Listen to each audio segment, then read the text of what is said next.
Halo. Oke.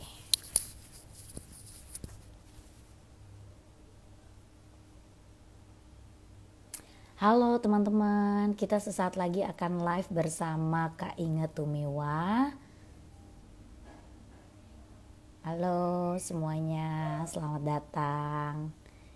Aku lagi menggunakan Instagramnya Sudin Pusip, Jakarta Pusat. Oke, kita tunggu Kak Inge-nya dulu ya.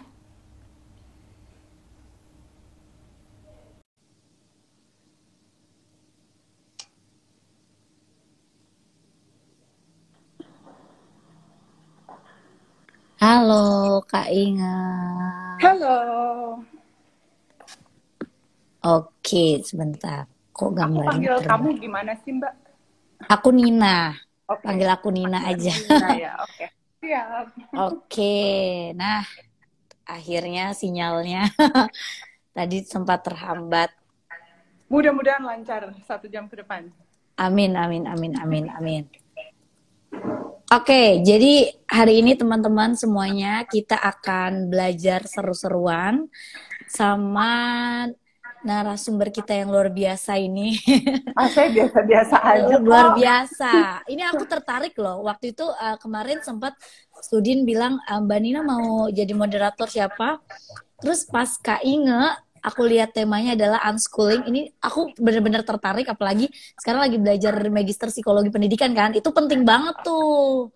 Jadi luar biasa lah.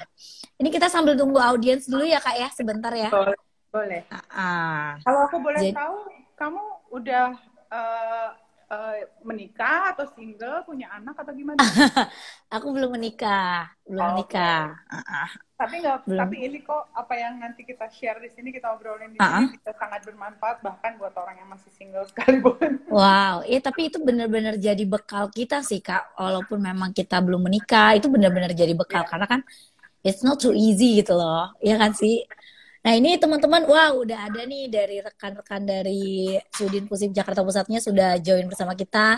Ada RP Tanah Abang, halo, terima kasih sudah join. Ada Pak Tanwil juga, selamat datang Pak Tanwil, luar biasa nih. Izin bajak Instagramnya dulu ya Pak. Oke. Hari ini karena penontonnya, audiensnya sudah banyak, jadi kita langsung mulai saja karena kita akan belajar seru-seruan ala unschooling. Nah, uh, mungkin kalau aku mau share dulu kalau misalnya kegiatan Sudin Pusip itu memang salah satunya untuk meningkatkan minat baca, khususnya untuk anak dan remaja. Kemudian di Jakarta Pusat pada saat kalau boleh sharing ya kayaknya ya, waktu itu pada saat aku sebagai none buku di tahun 2016 itu kita sering banget Kak terjun ke RPetra dan sebagainya gitu ke TBM untuk sharing untuk meningkatkan minat baca. Nah, kali ini tema yang kita angkat ini sangat menarik karena kita akan membahas mengenai unschooling gitu loh. Ini sebenarnya kata yang kalau bahasa Inggris mungkin kayak tidak sekolah gitu. Seperti apa ya? Makanya penasaran banget. Nah, narasumber kita nih yang sudah ada di depan aku sendiri, asik. Kak Inge Tumiwa ini akan mempresentasikan atau akan menjawab atau sharing sama teman-teman semua tentang metode unschooling yang sekarang sudah menjadi bukunya Kak Inge ya. Katanya nanti sama kawan pustaka akan launching. Nah, ini aku nantikan bukunya ini akan launching di pertengahan bulan ini ya katanya ya. Hari ini tadi aku sudah dapat kabar banyak sekali yang sudah menerima buku yang sudah di-pre-order. Selamat Oh my membaca. God, aku hari ini aku harus mau ikutan. Tadi aku juga chatan sama Mbak Ida. Katanya bukunya baru banget hari ini jadi. Fresh from the Anget, oven, bener-bener. anget Masih dari anget. oven. Luar biasa. Aku nggak mau ketinggalan buku ini ya. Mungkin Masih bisa Kak Inge dipesan kok di kawan bisa pustaka ya? store. Ya, Oh, bisa pre-order ya? bisa. Oke, tapi seiring berjalan waktu, kita nanti sharing tentang bukunya Kak Inge sendiri tentang unschooling. Aku mempersilahkan Kak Inge mungkin mau sapa-sapa dan memperkenalkan diri terlebih dahulu untuk teman-teman lebih baik dari Kak Inge sendirilah yang luar biasa ini. Silakan Kak Inge. Terima kasih Mbak Nina. Halo semua, singkat aja deh kenalannya. Aku Inge, umurku 47 jalan 48, saya udah tua. Anak saya ada 2 anak kandung dan 2 anak sambung. Anak saya yang 3 sudah kuliah, yang 1 umurnya 13 tahun. Dan sekarang ini di rumah saya keluarga saya menjalankan filosofi unschooling. Diberlakukan tidak hanya kepada si anak yang umur 13 tahun yang saya tarik keluar dari sekolah, tapi juga diberlakukan pada kakak-kakaknya yang kuliah. Filosofinya diberlakukan pada seluruh anak. Gitu. Saya menulis buku unschooling. Sebelumnya mungkin ada yang pernah dengar buku Eating Clean. Nah, itu buku aku. 5 serial buku Eating Clean dan sudah pamungkas dengan cara masak itu sehat, dan sekarang aku menulis buku unschooling. Kenapa? Karena sebenarnya kedua hal ini, baik Eating Clean maupun unschooling, adalah bagian dari hidup yang manis. Jadi buat aku itu sangat, korelasi benang merahnya itu sangat dalam gitu. Luar biasa, luar biasa. Tapi Kak Inge sendiri latar belakangnya apa nih Kak? Maksudnya apakah memang basicnya di sastra kah atau di mana sampai bisa? Saya adalah sarjana hukum. Sarjana hukum? Saya lulusan Fakultas Hukum Universitas Padjadjaran Bandung. Gelar sarjana hukum saya tidak pernah saya pakai. Saya tidak pernah bekerja di bidang hukum secara resmi. Jadi saya sebelum lulus kuliah sudah magang di radio, dan akhirnya sebelum lulus kuliah saya sudah diminta untuk bergabung dengan sebuah perusahaan rekaman besar di Indonesia. Jadi kalau pernah dengar RAN, mungkin pernah dengar artis RAN, Samson. Nah, itu saya adalah orang di belakang mereka. Luar biasa. Dan saya menemukan bahwa sepanjang karir saya, sepanjang hidup saya, semua karir saya tidak ada hubungannya dengan pelajaran akademis dan gelar akademis saya. Semua karir saya, kemudian setelah saya menikah, jadi orang tua, jadi istri, semuanya saya pelajari lewat hidup. Dan saya sendiri waktu kecil adalah pencinta baca buku, dan ibu saya dulu tuh hanya sebatas terus aja ngasih saya berbagai macam buku, sampai akhirnya saya menemukan buku-buku topik apa yang saya sukai, pengarang-pengarang mana yang saya sukai, dan tanpa saya sadari minat saya itu yang kemudian diambil oleh orang tua saya untuk kemudian mereka mensuplai saya sebanyak-banyaknya berbagai resources, bahan bacaan ya, terus menggali gitu kan, diskusi, film, buku dan lain-lain. Jadi sebenarnya walaupun dulu saya sekolah di sekolah konvensional, tapi filosofi unschooling itu sendiri sudah diterapkan oleh kedua orang tua saya ke saya. Saya nggak pernah dituntut sama orang tua saya untuk rapor tinggi. Ayah saya nggak pernah ngebuka rapor saya kalau terima rapor. Dia pasti yang, oh udah terima rapor, oh oke, gitu aja. Dia nggak pernah maksa tapi itu saya jarang ya orang tua yang seperti itu ya. Maksudnya yang sekarang pasti kita melihat nilai. Betul. Saya nggak pernah dipaksa oleh orang tua untuk milih IPA atau IPS. Saya nggak pernah. Kalau saya mau bolos, saya akan bilang ke ayah saya, Pak, aku hari ini nggak mau masuk sekolah ya. Mau ngapain kamu? Aku mau jalan-jalan ke Bogor. Oke. Jadi saya selalu dikasih kebebasan oleh ayah saya untuk memutuskan saya itu mau belajar apa, mau kemana. Bahkan kalau saya memutuskan untuk, saya nggak mau masuk pelajaran pertama. Karena saya nggak suka pelajarannya. Dan itu baru aku pahami sekarang setelah aku mendalami metode pendidikan unschooling, bahwa yang diterapkan oleh kedua orang tua aku ke aku adalah metode ini. Gitu. Luar biasa. Walaupun aku sambil sekolah. Gitu. Iya, tapi ini menarik. Yang mungkin yang kita sebagai orang awam ya Kak ya, aku tuh tertarik gini. Kenapa Kakak sebagai, apalagi sudah merasakan sekolah konvensional ya, kenapa Kakak memilih untuk menerapkan di keluarga Kakak itu metode unschooling? Memangnya sebenarnya metode unschooling tuh seperti apa sih? Apakah beda dengan yang namanya homeschooling atau gimana tuh Kak? Semuanya sebenarnya saya jelaskan rinci di dalam buku saya. Tapi kalau buat saya, unschooling itu adalah filosofi. Unschooling itu gaya hidup, idealisme. Prakteknya, cara melakukannya tidak mudah, kompleks, rumit, dan setiap keluarga itu unik. Jadi nggak bisa saling contek, nggak bisa ada satu cara sakti yang semua ngikutin cara itu. Nggak ada cara yang paling benar, nggak ada cara yang paling sempurna. Karena setiap orang harus membangun unschooling mereka, hidup unschooling mereka tuh berdasarkan nilai kehidupan keluarga, berdasarkan budaya keluarga, berdasarkan nilai parenting, berdasarkan si anaknya sendiri. Jadi kalau buat saya, yang dari kecil dibesarkan oleh orang tua dengan suasana bebas berpendapat, bebas menentukan, makin kesini melihat bahwa sekolah tidak hanya mengekang anak-anak saya yang bersekolah, tapi termasuk mengekang saya sebagai orang tua ya. Memutuskan kapan ngajak liburan, mengganti cara saya melihat anak saya, merubah merubah ekspektasi saya terhadap anak saya. Banyak sekali pola pikir dan pola hidup kami itu yang jadinya dibatasi oleh pola pikir sekolah kan. Jadi Oke. semakin saya jalani, setelah saya punya 4 anak nih, semakin saya jalani, semakin saya tuh ngerasa gerah. Ini nih nggak enak ya gitu loh. Waktu saya kecil aja saya nggak suka diginiin, waktu SMP Iya. saya juga nggak suka diginiin. Mm-mm. Tapi yang saya masih lihat waktu itu ke diri saya adalah kalau saya bisa bertahan dan lulus, harusnya anak-anak juga bisa dong. Saya waktu itu masih Mm-mm. lihatnya seperti itu. Cuman ada Mm-mm. satu faktor eksternal yang akhirnya membuat saya menganggap bahwa ini sudah kelewatan. Faktor itu adalah muatan kurikulum sama sistem pendidikan yang nggak pernah berhenti berubah. Makin kesini Yes. muatan kurikulum makin gendut, makin banyak, makin Makin berlebihan, kompleks. makin kompleks, Yes. makin berat. Betul. Kok anakku Betul. umur segini udah harus bisa ini ya? Kok kamu belajar Yes. ini kelas segini ya? Mama dulu belajar ini baru kelas segini kan kayak gitu Iya, ya. ya. Terus aku Betul, mulai betul. bertanya kritis, ini gunanya anak SD belajar yang dipelajari dulu zaman aku SMA apa ya? Karena nanti setelah lepas SMA ilmu ini juga nggak dipakai lagi gitu kan. Yes. Jadi mulai banyak lah di dalam diri aku sebagai ibu, sebagai orang tuh yang mulai mempertanyakan status quo. Kenapa harus gini? Kenapa mereka harus dibikin tertekan seperti ini? Kenapa makin lama sekolah itu menjadi sesuatu yang makin nggak menyenangkan ya gitu. Sekolah zaman dulu waktu saya kecil sama sekolah zaman sekarang kan berbeda. Ya kan, Yes.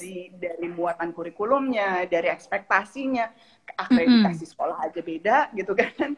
Jadi buat saya apa yang dialami anak-anak saya sekarang tidak bisa saya samakan dengan apa yang saya alami dulu. Jadi buat saya benar-benar tidak mau lagi membebani mereka dengan dulu mama tuh bisa sekolah begini, dulu mama waktu sekolah begini. Enggak, buat aku masa aku udah lewat. Sekolah sudah tidak seperti itu lagi. Dan aku benar-benar akhirnya melihat dari anak-anak aku aja.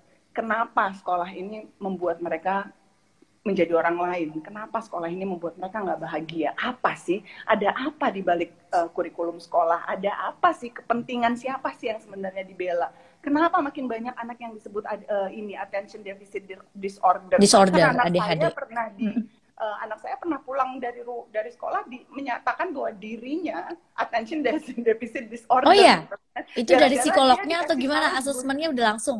gurunya mengucapkan Gurunya itu bukan kepada asesmen dia. psikolog. Bukan, tidak ada asesmen. Oh my God. Gurunya dengan gampangnya nyeplosin itu ke anak saya. Jadi hal-hal seperti itu yang terus-terusan terjadi yang akhirnya bikin saya mulai ini nggak bener nih. Tapi nggak benernya saya dari dulu adalah tipe orang yang suka baca. Jadi nggak benernya saya nggak boleh sekedar ngikutin clickbait atau ngikutin tren. Jadi nggak benernya aku tuh harus mencari, menggali, research. Walaupun saya nggak punya bidang akademis di psikologi, saya nggak punya bidang akademis kesastraan dan lain-lain. Tapi saya percaya manusia tuh bisa belajar dan boleh belajar kapan aja dan kemana aja. Luar Bukan biasa. Saya sarjana hukum, saya nggak boleh belajar psikologi kan gitu. Yes, betul. Jadi akhirnya setelah ini semua terjadi, saya belajarlah sistem pendidikan, psikologi, positif psikologi, saya belajar tentang coaching, saya belajar tentang parenting, saya belajar tentang semuanya. Dan dari situ saya banyak dapat inputan dan yang membuka mindset saya tentang sekolah dan akhirnya membuat saya pelan-pelan meninggalkan kerangka pikir sekolah konvensional tadi. Gitu. Dan itu diterapkan di rumah gitu ya?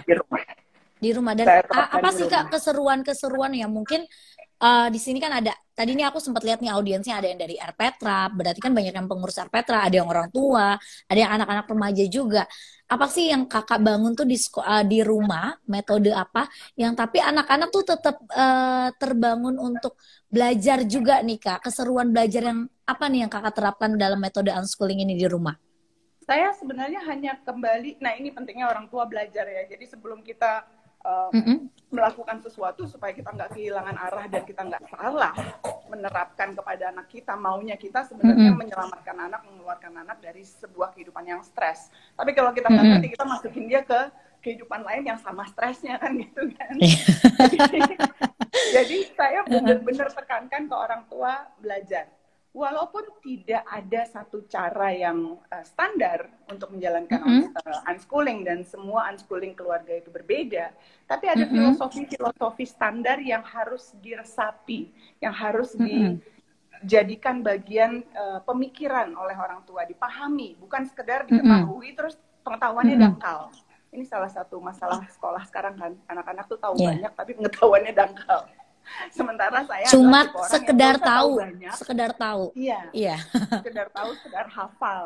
Sementara saya adalah iya. tipe orang yang nggak perlu tahu banyak, tapi tahu dalam dan mengerti. Dan yang lebih penting lagi, kamu punya relevansinya dengan kehidupan kamu, supaya apa yang kamu pelajari itu bisa bikin Yes. impact di kehidupan kamu. Buat saya pelajaran tuh itu ya. Buat Artinya saya belajar tuh implementasi itu artinya penting banget ya, Kak, dalam pembelajaran yang betul. kita hadapi, ya. Ya. Nah, dalam metodenya sendiri yang harus diingat, Mm-mm. unschooling itu adalah totally kebalikan dari sekolah. Itu Jangan kebalikan mencoba dari sekolah. kebalikan. Jangan Wow, mencoba oke. menduplikasi sekolah di rumah. Jangan mencoba mereplika kelas di rumah. Jangan Oke. mencoba membuat jadwal yang padat untuk belajar ini, itu, belajar mata pelajaran sekolah di rumah. Jangan gitu. Karena unschooling itu filosofinya adalah Uh-uh. menentang Mm-mm. semua cara sekolah yang kaku dan memaksa. Gitu ya. Anak nggak mau Dan nggak belajar semua anak itu matematika. bisa seperti itu ya, Kak, dipukul Betul. rata kan? Ya bener ya. Dipukul rata kan. Nggak semua anak Mm-mm. suka matematika, tapi semua anak harus belajar Anak harus matematika belajar seminggu 3 kali. matematika. Gitu. Nggak Yes, semua yes, anak yes. senang. Ya maksudnya kalau di sekolah kurikulum paket itu udah jadi dan itu dipaksakan ke anak, ya kan gitu kan. Mm-mm, betul. Anak Dengan nggak gaya ada belajar pilihan yang untuk sebenarnya beda-beda iya, ya.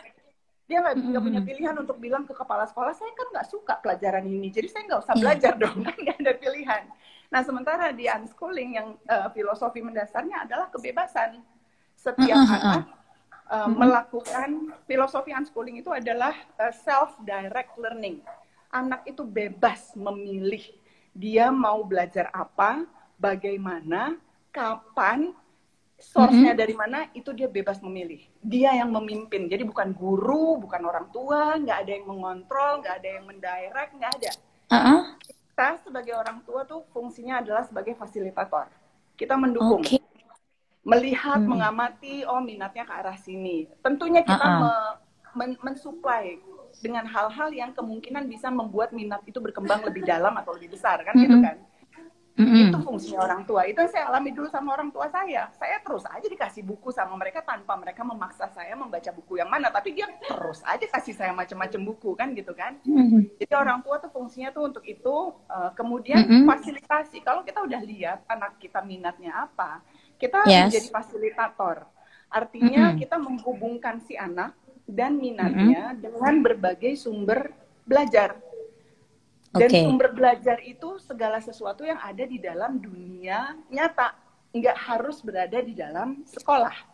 Jadi bisa belajar dari buku, dari film, dari museum, dari alam, dari digital material, YouTube, dari training, dari courses, dari taman tempat main, anything. Gitu. Nah, itu yang artinya kan seperti kebutuhan yang sekarang ini 21st century skill ini ya, Kak ya. Berkaitan misalnya belajar untuk bersosialisasi, itu tetap dikatakan untuk belajar juga kan? Bedanya mereka, nah yang saya rasakan, banyak orang yang bilang unschooling itu anak-anak jadi tidak tersosialisasi. Justru anak-anak unschooling itu menjadi anak-anak yang sangat tersosialisasi dengan dunia nyata dan orang-orang nyata. Yes. Karena dan itu hal yang sebenarnya kita pakai di kehidupan nyata ya, Kak? Betul. Nah ini yang harus dilihat. Kalau aku boleh cerita, waktu aku menemukan unschooling itu aku melewati 2 tahap. Ya, yang pertama adalah tahap aku meninggalkan sekolah konvensional. Ada alasan banyak tuh, ketidakbahagiaan anak itu banyak di situ sampai akhirnya aku memutuskan cukup, saya mau meninggalkan sekolah konvensional. Ceritanya saya share di buku ini.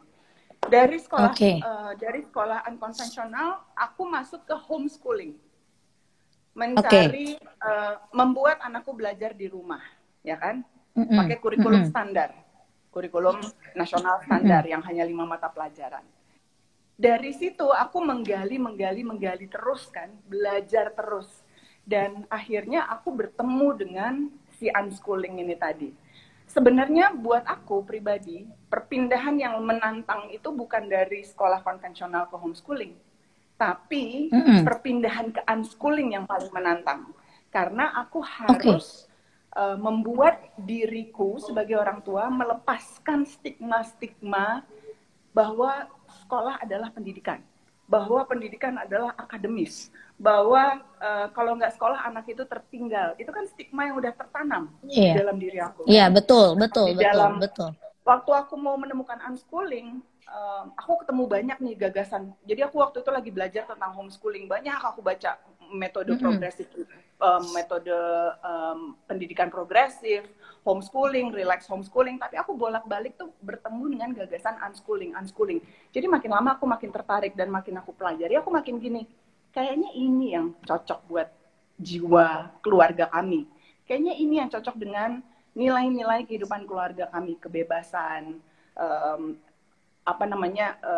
pemahaman yang dalam. Kita nggak perlu kok semua mata pelajaran dihafal gitu loh. Hal-hal seperti itu yang banyak aku temuin di filosofinya, aku temuin di unschooling.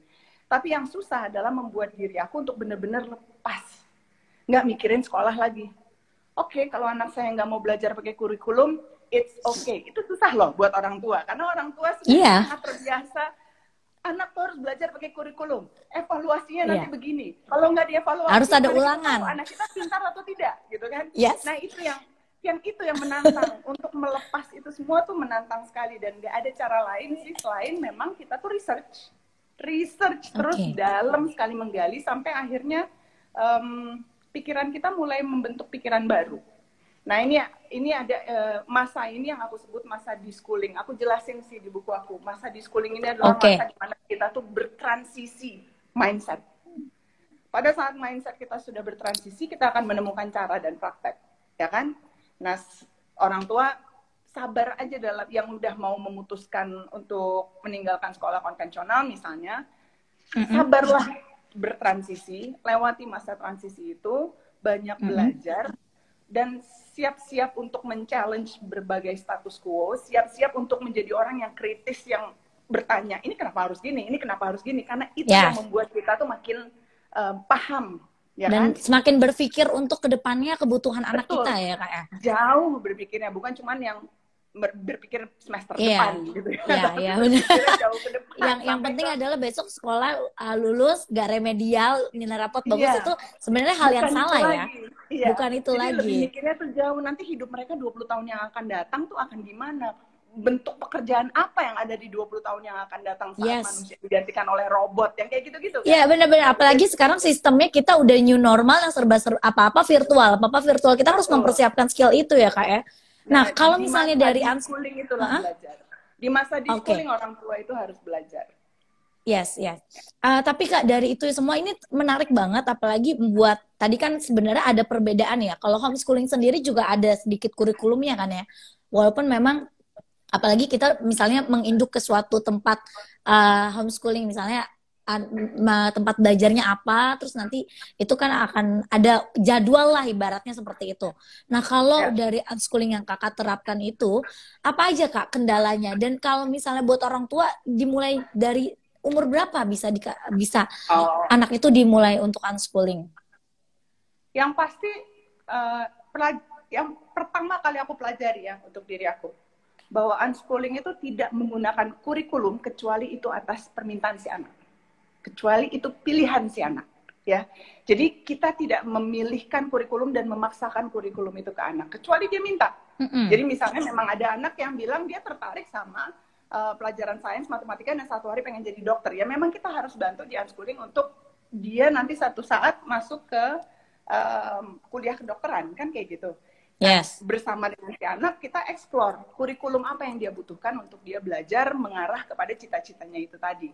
Jadi kurikulum itu benar-benar dipilih berdasarkan keinginan si anak. Nggak ada satu kurikulum wajib yang nih harus pakai ini nih, gitu. Nggak ada, ya kan? Kendalanya adalah kalau orang tua tidak paham dan tidak melepas mindset bahwa belajar itu harus pakai kurikulum, rasanya absurd. Mbak Inge, orang banyak nanya, Mbak Inge kurikulumnya apa? Beli kurikulum di mana? Mbak Inge jual kurikulum nggak? Sampai ada yang nanya. Oh, ada yang itu bisa dibisniskan ternyata.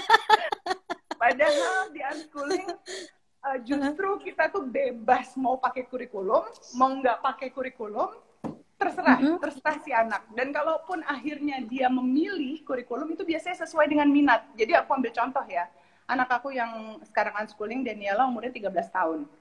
Dia tidak belajar berdasarkan kurikulum yang aku rancang dan aku paksakan, tidak. Tapi dia memang bilang, aku pengen punya raport, kata dia. Jadi kita ambillah kurikulum paket setara SMP. untuk dia ujian dapat raport. Kenapa kamu pengen dapat punya ijazah raport? itu juga, Mbak? Iya, aku tanya kenapa kamu pengen punya raport? Iya, siapa tahu aku nanti mau masuk ke ada satu sekolah tinggi film di Jakarta yang dia lagi berpikir apa aku pengen ke situ ya nanti kalau gede. Kita nggak boleh jadi orang tua, kita nggak boleh menutup kemungkinan dan potensinya dia. Kita nggak bisa di dalam unschooling, kita nggak boleh bilang enggak, buat apa kamu masuk ke situ, enggak, ngapain kamu ngambil kurikulum apa segala macam raport, enggak. Kalau dia merasa I think I need raport, mungkin aku mau kuliah di sana, kita sebagai orang tua mendukung. Oke, kamu mau kurikulum apa? Kamu mau kurikulum internasional, kamu mau kurikulum nasional? Itu saya tanyakan ke anak saya.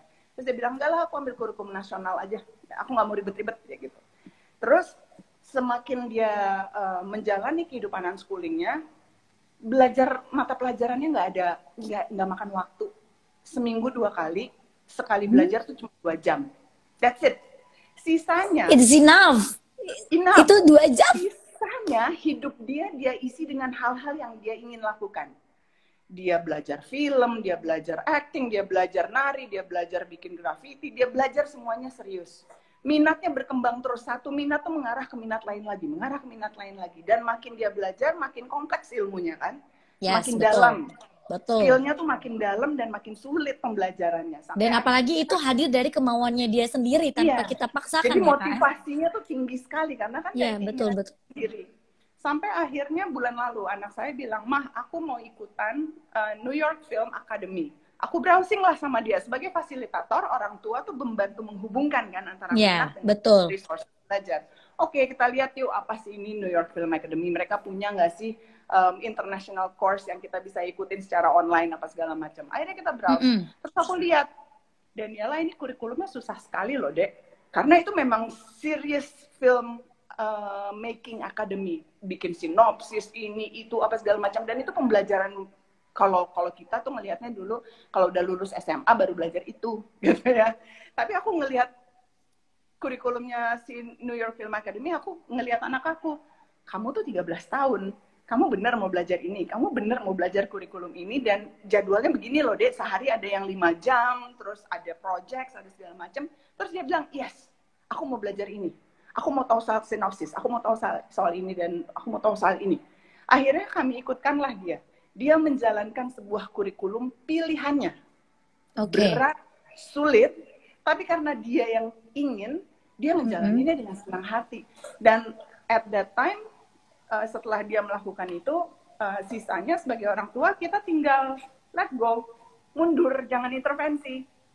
Biarkan anak ini explore, biarkan dia coba nulis email sendiri ke gurunya, masukin tugas, apa segala macam. Biarkan dia, trial and error, bikin project susah kayak gimana, time difference antara New York sama Jakarta, dia mesti ngitung, ya kan? Aku sama suami mundur. Tapi disitulah unschooling, bahwa kita tuh hanya menghubungkan dan habis itu anak yang memimpin belajarnya sendiri. Karena orang tua jangan mengontrol, orang tua jangan ngasih instruksi, karena itu bisa menghilangkan kesenangan anak belajar. Ya kan? Yang penting kita fasilitasi aja ya, Kak. Kita fasilitasi aja, dan kita sebagai orang tua, sebagai fasilitator juga tetap sebagai parent. Jadi unschooling itu bukan artinya unparenting ya. Walaupun kita memberi kebebasan kepada anak.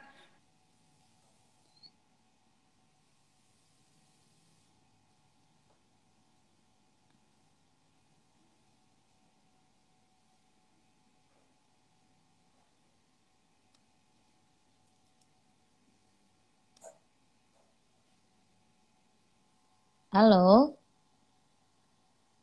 Kak Inge.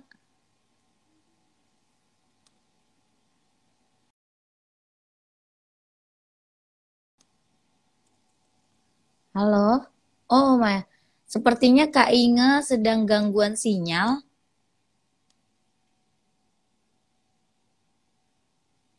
Oke. Sebentar ya teman-teman ya. Kita tunggu. Sepertinya Kak Inge sinyalnya bermasalah karena memang kita virtual. Jadi, tapi tadi topik yang tadi sudah dibahas itu menarik. Ternyata unschooling itu bukan artinya teman-teman unparenting. Jadi harus tetap kontrol parenting itu, pola asuh orang tua itu penting banget buat kita semua dan itu back on your passion gitu loh. Artinya teman-teman juga harus bisa mengenali passion teman-teman sendiri gitu. Ini sebentar. Ini sebentar ya, kita tunggu lagi. Kak Inga sedang mencoba untuk masuk bersama kita. By the way teman-teman, kalau misalnya ada yang mau tanya, karena kita waktunya hanya sebentar, boleh loh nanya-nanya langsung di kolom chat aja. Nanti aku coba scroll yang mau nanya, kasih tahu namanya juga ya, mau tanya apa. Mumpung ini kesempatan berharga nih, kita bisa ngobrol-ngobrol bareng Kak Inga. Oke, sebentar. Kita masih waiting Kak Inga untuk join bersama kita ya. Oke, kembali lagi nih. Hai. Padahal lagi seru banget itu ya. Oke, tadi terakhir itu aku menangkap bahwa artinya unschooling itu bukan artinya unparenting gitu kan ya. Itu penting banget ya.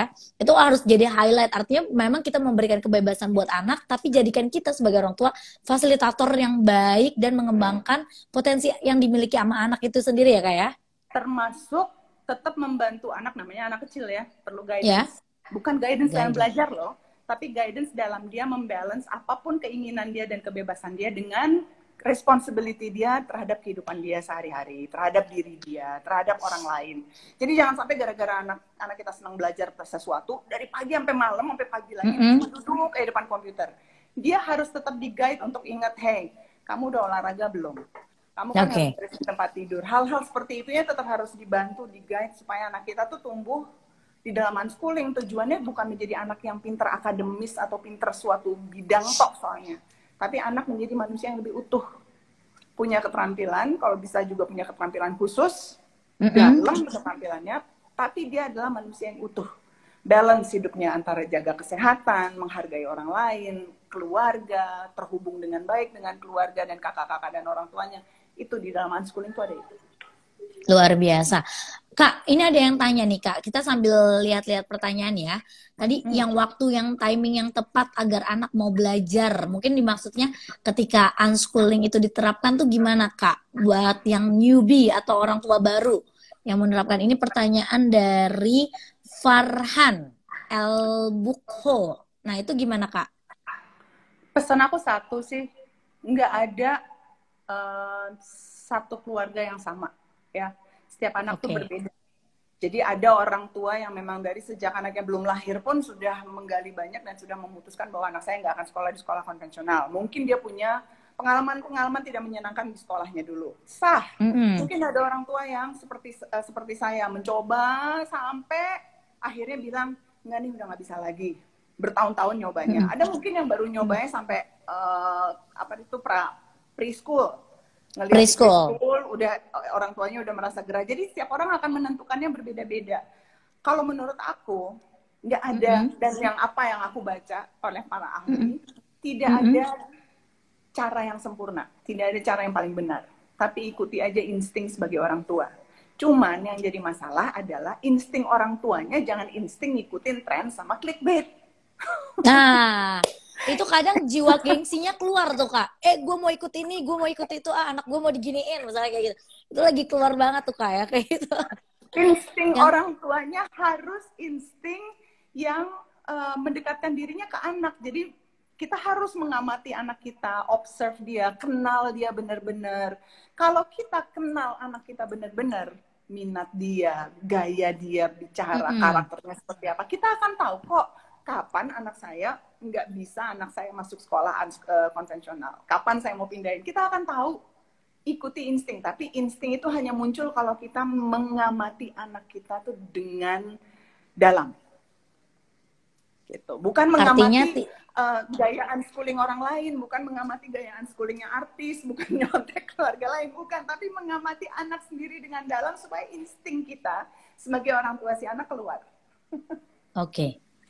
Luar biasa, luar biasa. Dan artinya itu kembali lagi ke kebutuhan atau needs masing-masing ya, setiap keluarga ya. Betul. Apakah memang anak ini sudah ready kah? Kalau misalnya memang tahap dia umur 5 tahun sudah siap untuk diberikan kegiatan lebih banyak atau yang sesuai dengan minatnya, itu udah juga ikutin aja si anak. Tapi Kak, ini menarik. Tapi menarik sih. Aku sebenarnya masih kepo gini. Kan kadang ya kalau misalnya kita menerapkan mungkin orang awam ada yang nggak tahu sebenarnya unschooling itu dapat gak sih ijazah, kan ada yang khawatir seperti itu Kak. Nanti anak gue Bisa. dari sini Kalau sekolahnya memang gimana? anaknya mau ikut, kalau memang anaknya mau ikut ujian bisa dapat, tinggal mendaftarkan diri ke lembaga pembelajaran non formal di Indonesia, ikut ujian, dapat nomor ujian, ikut ujian, dapat ijazah, dapat raport, ya kan? It's Tapi clear tapi gitu kan, ada ujian, solusinya ya. berarti ya. Unschooling dan Oke. homeschooling itu dilindungi secara hukum. Di Amerika aja banyak kok anak-anak unschooling itu yang masuk ke Harvard, Yale, dan lain-lain. Waktu anak saya masuk kuliah yang gede-gede, itu di formnya ditanya, dia unschooling atau dia pendidikan formal. Aku tanya ke universitas, kalau unschooling, kalau homeschooling emang kenapa? Oh enggak, cuma nanya aja Bu. Gitu. No difference, tidak di-treat berbeda. Kalau memang anaknya pengen punya ijazah, bantu ya lewat Tinggal ikut si aja. ujian-ujian lewat lembaga pendidikan non formal. Tapi kuncinya ini kalau di unschooling kuncinya ini harus berdasarkan keinginannya si anak, bukan orang tuanya yang memaksakan bahwa kamu pokoknya harus punya ijazah, Oke. mama pokoknya pengennya anak mama lulus gitu kan. Bukan itu ya Ya, kalau unschooling. itu 1001 orang tua pasti begitu. Makanya aku jujur aku bilang di buku juga aku bilang unschooling itu, dan aku juga bilang tadi unschooling, perpindahan ke unschooling buat aku sangat menantang. Kenapa? Karena aku harus melepaskan mindset stigma lama itu bahwa ijazah itu perlu, bahwa nggak sekolah itu artinya nggak dapat pendidikan. Stigma itu aku harus cuci bersih dulu dari otak aku, baru aku bisa menjalankan unschooling. Kalau aku nggak lepasin itu, unschooling tuh rasanya aneh aja gitu. Dan lebih susah lagi karena kita hidup di masyarakat yang menormalkan bahwa sekolah adalah pendidikan anak. Oke. Kita menjadi kaum minoritas kan. Betul. Dari kiri kanan ada aja yang nyela, ada yang nanyanya yang aduh gitu loh, nanyanya kok receh banget sih gitu. Tapi ya itu, kita hidup di dalam masyarakat yang semua kebanyakan menerima bahwa pendidikan itu adalah sekolah, pendidikan adalah akademi. Sementara kita melihat Senin sampai Jumat itu. Iya. Sementara kita melihat pendidikan itu lebih utuh dan lebih dalam lagi. Sekolah hanya salah satu tool yang kalau anaknya memang cocok dan kepengen, silakan. Tapi kalau anaknya nggak cocok dan nggak kepengen, toolnya adalah sekolah, masih banyak tool yang lain. Jadi kalau di unschooling itu ngelihatnya itu. Artinya pada saat di anak kakak sendiri diterapkan itu pasti seru banget ya, di rumah banyak hal yang dikerjakan, banyak hal yang dilakukan secara bersama gitu kan ya, bonding antar keluarga tuh erat banget ya Kak ya berarti ya. Kalau saya bilang hidup kami jadi tambah seru sih Mbak Nina, karena tiap hari itu berbeda. Anak-anak kalau dibebasin ya, kreativitasnya tuh nggak ada matinya. Hari ini mau bikin ini, besok mau bikin apa gitu kan. Selalu ada aja yang mau dikerjain. Ada aja yang mau dibahas gitu kan. Jadi buat saya nggak ada hari di rumah tuh yang sepi, nggak ada hari yang basi istilahnya gitu ya. Setiap hari selalu berbeda-beda. Terus sangat seru karena isinya tuh adalah kerjasama, kolaborasi. Entah si anak perlu bantuan dari kakaknya, entah dia perlu dari saya, ibunya, tapi selalu ada kolaborasi dan itu membuat hubungan kami itu lebih dekat. Dan honestly, setelah beban akademis, ekspektasi akademis ini dilepas dari anak saya nggak merasakan masalah anak teenager di anak saya yang umur 13 tahun ini. Dia berubah menjadi, yes. Ini kalau kamu belajar ini menarik karena fase teenagers itu fase rawan kritis identitas diri. Oh iya. Itu gimana? Saya melewati tiga anak yang sudah teenager sebelum yang bungsu kan. Jadi saya udah melewati fase-fase teenager yang penuh gejolak. Tapi waktu saya menjalankan fase teenager yang bungsu ini sekarang, fasenya tuh bisa saya bilang oke, ada saatnya dia menjadi anak yang dramatis gitu ya, yang dramatis, ya wajar. Emosionalnya ada ya.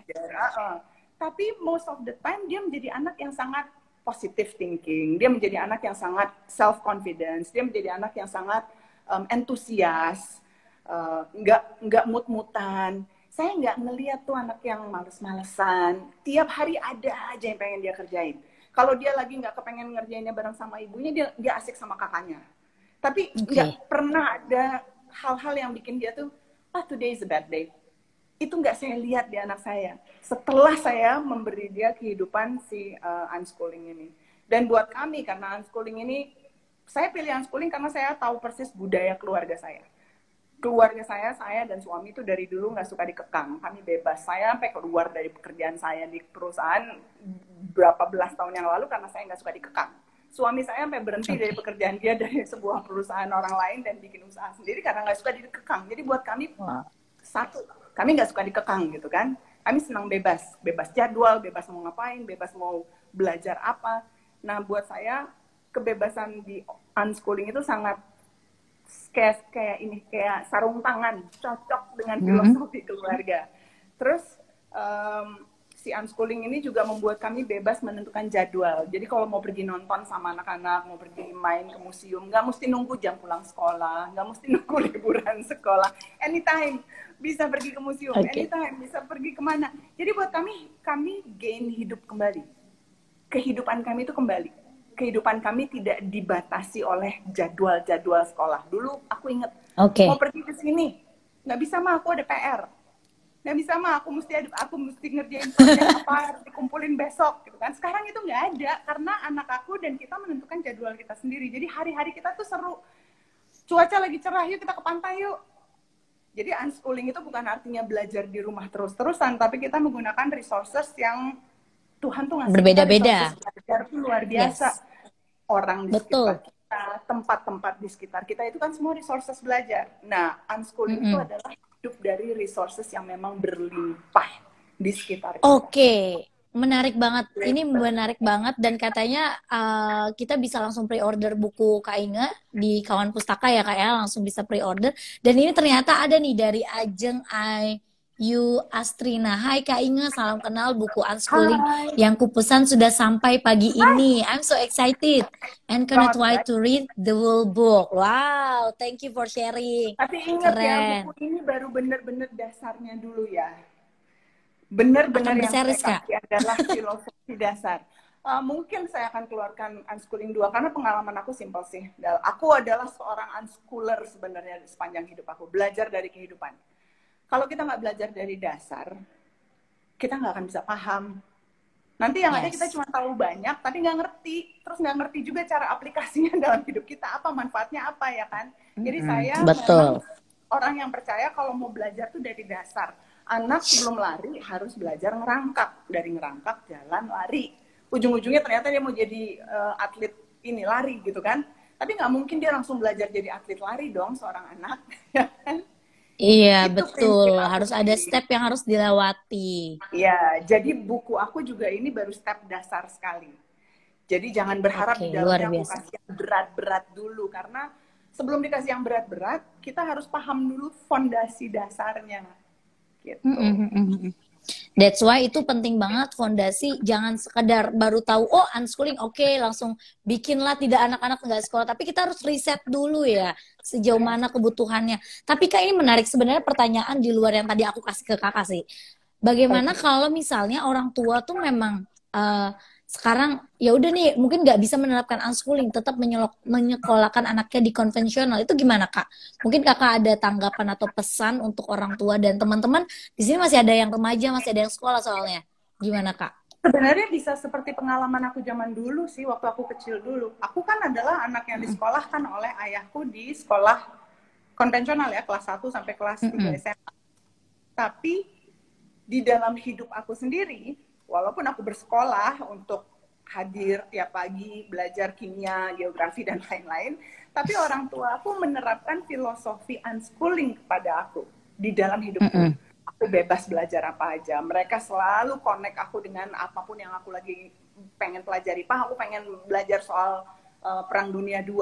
Dia kasih aku buku-buku dan film tentang Perang Dunia Kedua. Nanti kalau aku ganti minat, dia jabanin lagi tuh minat aku. Jadi sebenarnya sebagai parents, bahwa kita menaruh anak kita di sekolah bukan artinya tugas kita sebagai pendidik utama kan selesai. Biar bagaimanapun, kalau kita tetap menaruh anak kita di sekolah konvensional, di situ kan dia hanya belajar pelajaran sekolah yang sudah dibatasi juga apa yang dia boleh pelajari kelas berapa dia hanya boleh belajar ini. Nanti kalau anaknya bilang, Bu, saya udah bisa, saya udah belajar ini di rumah sama papa. Enggak, tapi kamu harus belajarnya ini, soalnya teman-teman semua belajarnya ini. Nanti kamu belajar yang itu nanti kalau udah naik kelas. Kan sekolah sering kayak gitu ya. Kita dibatasi dengan si koridor kurikulum itu tadi. Sementara di unschooling, kalaupun kita tetap menaruh anak kita di sekolah konvensional, bukan artinya di rumah kalau dia bilang, Mah, Pah, aku tadi di sekolah belajar tentang ini deh, aku tertarik deh. Bukan artinya terus kita bilang, aku tanya lagi sana ke guru. Tapi kita sebagai orang tua jawab dong minat itu. Oh, kamu tertarik sama itu? Sini yuk, kita ke toko buku yuk, kita cari, yuk kita browse yuk di internet. Kamu bisa ikutan apa? Kamu bisa dapat materi apa? Di situ, mau anak sekolah di sekolah konvensional atau tidak, orang tua tetap pendidik utama. Orang tua harus menangkap minat anak. Gitu. Yes, betul banget. Dan artinya mau seapapun kondisinya, baik sekarang mungkin di konvensional atau bagaimanapun, kita harus tetap untuk punya parenting ya Kak ya, parenting control itu dan sebagainya. Jadi bukan itu yang paling penting. Tapi jangan hilangkan kata-kata kontrol. Terus jadi apa? Kita menjadi pendidik dan fasilitator anak yang utama. Pendidik dan fasilitator anak. Oke, ini teman-teman kalau misalnya banyak yang mau mengontrol anak ya, padahal anak kan punya kehidupannya sendiri, anak punya minatnya sendiri, jangan dikontrol-kontrol. Kamu kan sebagai mahasiswa psikologi. Artinya maksudnya gini loh Kak, maksudnya kita harus bisa, orang tua tuh bisa tahu mana yang harus anak ini passionnya di mana, harusnya mengetahui itu semua gitu loh, minatnya di mana, dan kita harus peka tentang kondisi anak kita sendiri gitu ya Kak ya. Nah ini ada yang nanya nih dari Ardi_Guntar. Manakah di antara unschooling atau belajar di sekolah yang paling efektif untuk anak? Halo Kak Inge, sepertinya sinyalnya bermasalah kembali ya.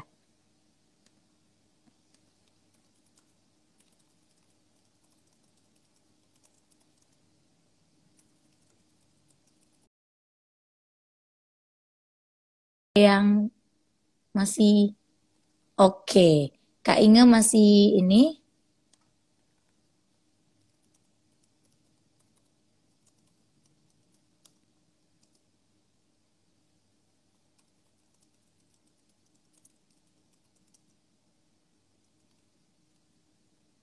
Oke, teman-teman, kita sembari nunggu, kita tuliskan saja dulu question teman-teman atau pertanyaan dari teman-teman. Mau bertanya tentang apa, silakan. Tadi ada yang nanya nih, umur berapa homeschooling sudah bisa diterapkan pada anak? Itu sudah dibahas kalau misalnya dimulai dari usia berapapun tadi sama Kak Inge, karena dan kesiapan baik dari orang tua sendiri dan melihat kesiapan anak juga, dan belajar apapun juga dari researchers yang berbeda-beda gitu. Nah, terus ini manakah di antara unschooling atau belajar di sekolah yang paling efektif untuk anak? Kita nantikan ya jawabannya dari Kak Inge. Kita tunggu. Oke. Kita tunggu. Kak Inge belum join. Sebentar ya teman-teman ya. Oke, ini ada yang dari R. Petra. Mana aja nih aku mau lihat. Ada R. Petra Senen. Tadi aku lihat lagi tuh, ada Mutiara Sumur Batu. Oke. Kapan sih timing yang tepat agar mau anak belajar? Itu tadi sudah dijelaskan juga. Timing yang tepatnya itu. Oke, ini Kak Inge sudah join sama kita. Sebentar ya teman-teman ya. Oke, kembali lagi. Kak Inge sudah ada sama kita. Hai. Oke. Nah. Kalau udah satu signal. Iya Kak, nggak apa-apa. Sadis ya. Oke Kak Inge, aku lanjut ya. Ada pertanyaan lagi nih Kak. Oke. Dari Ardi_Guntar 2. Manakah di antara unschooling dan atau belajar di sekolah yang paling efektif? Mungkin tadi nggak jauh berbeda ya sama yang tadi, tapi ini yang jauh efektif menurut Kakak yang mana? Katanya gitu Kak.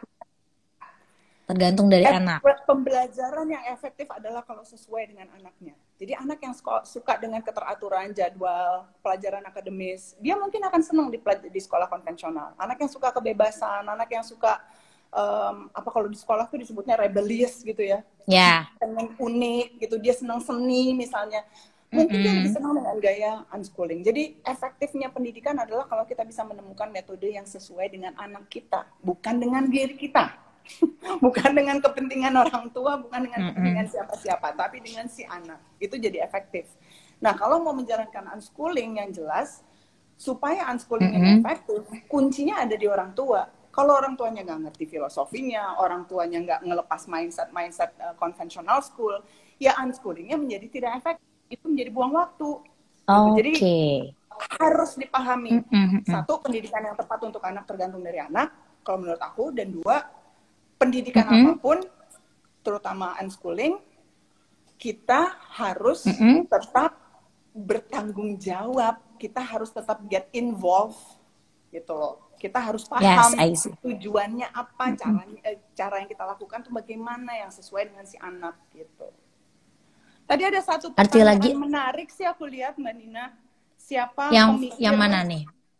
Siapa pemikir yang filsuf atau pemikiran sih? Mbak Inge, ya ini pertanyaan baru nih dari Palup Dian P. Filsuf atau pemikiran siapa yang akhirnya membuat Kak Inge mantap menjalankan unschooling? Saya adalah orang yang senang research. Seperti dulu waktu saya memutuskan 11 tahun lalu pindah ke pola hidup sehat dan makan sehat, eating clean, itu research saya panjang. Sekarang untuk memindahkan anak saya dan sampai akhirnya saya ketemu unschooling, research saya juga banyak dan dalam, ya. Saya bisa research cepat tapi dalam, karena saya kalau udah research tuh orangnya nyemplung gitu ya. Dan buat saya yang waktu itu orang-orang yang bikin saya benar-benar berubah pikiran adalah satu, bapaknya unschooling sendiri, namanya John Holt. Buku-buku dia tuh luar biasa. Saya baca buku dia tuh kayak dapetin pencerahan rasanya. Terus Carrie McDonald, ini juga seorang advokat unschooling yang sebenarnya berasal dari orang yang biasa bikin regulasi sekolah di Amerika. Dia sendiri sampai meninggalkan sekolah, anak-anaknya nggak ada yang sekolah, dan dia sekarang menjadi advokatnya unschooling. Terus Albert Einstein, kalau lihat quote-nya Albert Einstein bahwa kreativitas itu jangan dibatasi, kasih anak itu, kasih pembelajar situasi yang menyenangkan untuk belajar, jangan kasih tahu dia apa yang harus dipelajari. Itu Albert Einstein, filsuf yang udah dari zaman dahulu kala yang kita bilang jenius. Terus kita mau masukin anak kita sekolah, belajar pelajaran di sekolah untuk menjadi orang jenius kayak Albert Einstein. Albert Einstein aja bilang nggak perlu, kata dia. Tapi yang penting kasih anak ini stimulan, bisa dari apa aja gitu kan. Kenapa mesti maksain orang yang nggak suka matematika jadi matematika? Nah itu banyak sekali aku temui dari orang-orang ini. Kemudian yang bikin aku nganga adalah ibunya Thomas Alva Edison.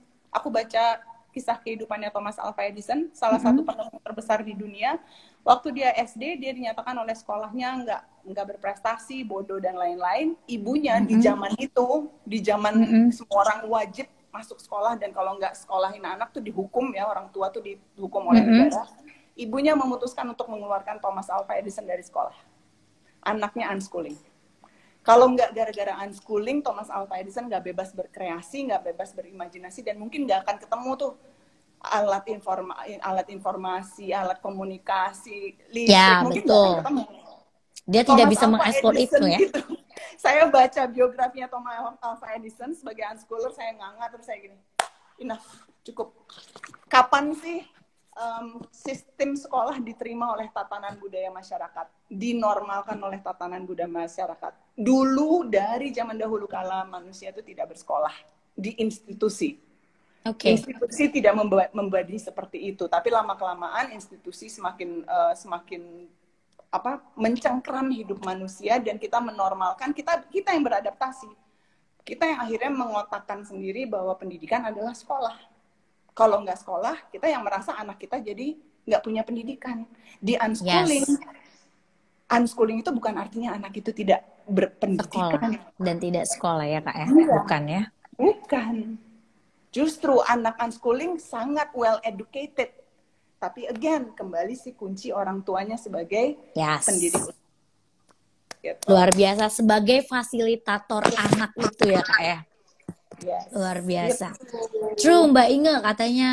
Keren, filosofi parenting yang juga penting diresapi orang tua dan kemudian diterapkan. Katanya dari Rihma Karima. Wow, luar biasa. Ya, aku Mungkin berharap sih, maksudnya kalaupun anak-anak tetap di dalam sekolah konvensional ya, dengan kondisi keluarga misalnya bapak ibu bekerja misalnya ya. ya, Karena betul. unschooling kan harus sangat disesuaikan dengan kondisi kehidupan keluarga masing-masing.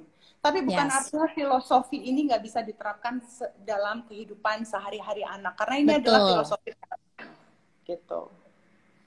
Jadi artinya kita harus benar-benar kalau misalnya mau menerapkan segala sesuatu, riset terlebih dahulu, kita terapkan itu sesuai kebutuhan kita juga, dan belajar juga nggak cuma dari sekolah aja nih, yang penting nilai akademiknya dapat A, atau misalnya kalau misalnya remedial anaknya dianggap bodoh, bukan seperti itu ya. Itu kan kadang, misalnya, kamu remet nih begini-gini, aduh kecewa deh, oh itu udah konvensional banget ya Kak ya.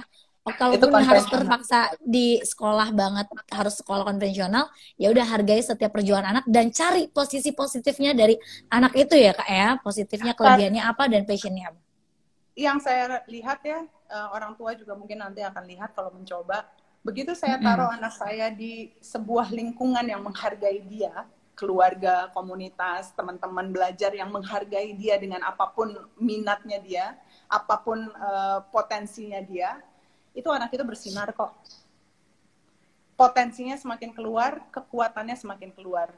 Kalau anak ditaruh di tempat yang salah, istilahnya anak yang nggak bisa ikan, harusnya berenang, kita taruh di atas pohon, jadi apa ikannya gitu loh. Ikannya nggak akan bisa manjat pohon. Jadi jangan paksain anak untuk tumbuh besar, belajar di lingkungan yang tidak menghargai dia sebagai diri dia sendiri. Betul. Dan yang penting juga nggak boleh menyamaratakan ya Kak ya. Misalnya si A sama si B disamain gitu, beda ya pastinya ya. That's why itu metode pun terus berkembang ya Kak ya. Itu yang aku senang di dalam unschooling. Sebenarnya unschooling ini bukan metode baru, ini justru metode yang udah ada sejak zaman dahulu kala ya. Tapi karena minoritas ya.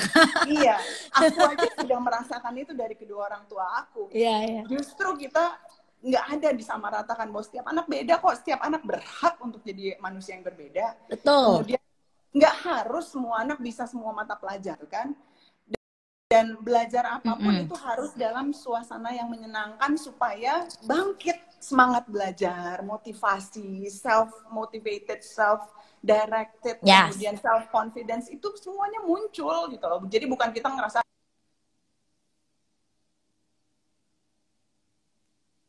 Oke.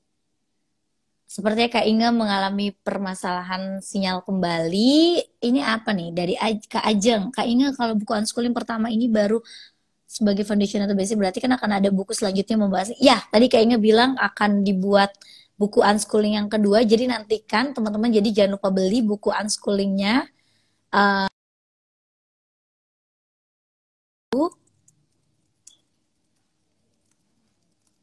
Oke, aku coba menghubungi Kak Inge kembali ya.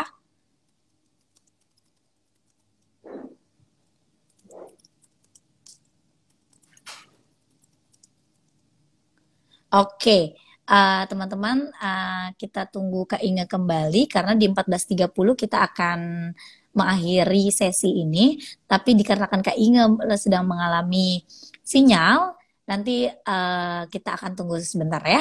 Oke, Kak Inge, sebentar kita lihat nih Kak Inge sudah join kembali sebentar. Oke, sebentar ya. Sebentar lagi kita akan closing. Jangan live dulu karena kita harus mendengar dulu pesan dari Kak Inge ya teman-teman ya. Oke, ini yang terakhir karena kita sudah di penghujung. Ini yang putus yang terakhir kayaknya. Iya, tapi by the way Kak Inge, ini ada dari Ajeng Yuastrina, katanya kalau buku unschooling pertama ini baru sebagai foundation atau basic, berarti akan ada buku selanjutnya. Betul kan Kak Inge ya? Unschooling selanjutnya. Semangat Kak Inge, mungkin habis ini bisa jadi Menteri Pendidikan juga Kak Inge di periode yang akan datang. Alright, ini juga ada Pak Tanwil, Kak Inge dan Nonina. Oke Pak Tanwil, terima kasih sudah berbagi ilmu dan pengalaman siang ini dengan topik yang sangat menarik. Terima kasih Pak Tanwil. Tadi juga ada Bu Meti, Kepala dari Sudin Pusip. Terima kasih juga sudah hadir. Dan mungkin Kak Inga di akhir ini Kak Inga mungkin bisa berbagi tips atau pesan buat anak remaja yang ikut join, kemudian untuk parentsnya juga yang hadir pada hari ini. Silakan Kak Inga. Parents yang anaknya remaja, anak kecil, anaknya sekolah di sekolah konvensional ataupun tidak, saya cuma sarankan pahami anak, kenali anak dengan benar. Jangan bebankan anak dengan ekspektasi orang tua, jangan bebankan anak dengan stigma-stigma masyarakat yang semakin waktunya sudah habis juga. Kepotong tadi kita ada sinyal-sinyal yang tidak kurang baik, baik. Mungkin kayaknya boleh lanjutkan closing statement-nya Kak, silakan Kak. Kasih anak ruang untuk mereka explore supaya bisa ketemu apa itu minat mereka dan passion mereka, dan hubungkanlah minat dan passion mereka ini dengan hal-hal yang sebenarnya berlimpah kok dalam kehidupan kita, nggak hanya terbatas pada ruang kelas di sekolah ya. Untuk yang ingin memulai unschooling misalnya, jangan kebawa-bawa sama tren, tapi research benar-benar, belajar benar-benar supaya sebagai orang tua kita bisa menjalankannya dengan filosofi yang benar. Kalau caranya bagaimana, nanti masing-masing orang tua akan nemuin cara masing-masing, sesuai dengan keluarga masing-masing, sesuai dengan anak masing-masing. Nggak usah nyontek, nggak usah ngebandingin dengan keluarga lain, karena setiap keluarga berbeda, setiap anak berbeda. Luar biasa. Terima kasih Kak Inge sudah hadir. Terima kasih loh untuk waktunya. Keren banget, keren. Aku doakan walaupun mungkin tidak menjadi Menteri Pendidikan, tapi Kak Inge bisa menjadi inspiration ya, person yang bisa mengkampanyekan untuk metode pendidikan yang terus berkembang dan memfokuskan kepada minat bakat anak-anak. Luar biasa, keren. Keren banget, keren banget. Dan aku mau sama-sama, aku mau informasikan kepada teman-teman semua yang sudah join, nanti kalau misalnya teman-teman mau beli buku unschooling, bisa saja langsung beli di kawanpustaka.store ya. Silakan langsung aja beli di kawanpustaka.store, jangan sampai ketinggalan karena ini buku ini penting banget. Walaupun kamu belum menikah, walaupun kamu masih jadi fasilitator anak seperti saya, kita harus penting untuk belajar ini untuk masa depan. Investasi ilmunya kalau kata Kak Inge nggak cuma buat besok, nggak cuma buat semester besok, tapi untuk lifetime yang kamu lebih panjang lagi. Terima kasih banyak sekali lagi Kak Inge. Mbak Nina, bahkan untuk yang single kalau baca ini kadang-kadang suka gini loh. Oh, pantas, saya dulu nggak suka sekolah. Oh, jadi refleksi kita ya. Sekarang saya ngerti, sekarang saya tahu, berarti cita-cita saya dulu itu boleh kok. Gitu. Iya, betul. Tidak terbatas ya, pemikiran kita harus lebih terbuka. Terima kasih sekali lagi Kak Inge, sukses selalu. Kita tunggu kolaborasi di hal lain dan karya-karya Kak Inge yang keren. Aku akan beli buku Kak Inge. Terima kasih loh, keren. Terima kasih. Assalamualaikum. Terima kasih. Terima kasih teman-teman semuanya. Assalamualaikum warahmatullahi wabarakatuh. Bye.